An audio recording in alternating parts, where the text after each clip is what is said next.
কারো ক্যান্সার দেখে যদি এই দোয়াটা আপনি বিশ্বাসের সাথে পড়েন, জীবনে কোনোদিন ক্যান্সার রোগে আক্রান্ত হবেন না।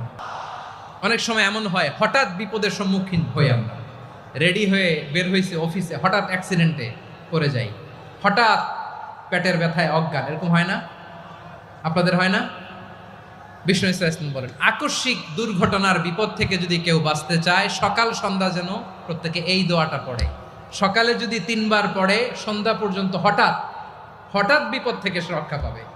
Two be protected from sudden calamity, sudden disaster, sudden calamity, হঠাৎ বিপদ, হঠাৎ ভয়ঙ্কর কোন আকস্মিক বিপদ থেকে আল্লাহ বাঁচায় দিবে। সকালে পড়লে সন্ধ্যা পর্যন্ত প্রোটেক্টেড, সন্ধ্যাবেলায় যদি 3 বার পরে সকাল পর্যন্ত প্রোটেক্টেড। সুবহানাল্লাহ পড়ে। দোয়াটা কি? দোয়াটা হচ্ছে বিসমিল্লাহিল্লাযী লা ইয়াদুররু মা ইসমিহি শাইউন ফিল আরদি ওয়ালা ফিস সামা।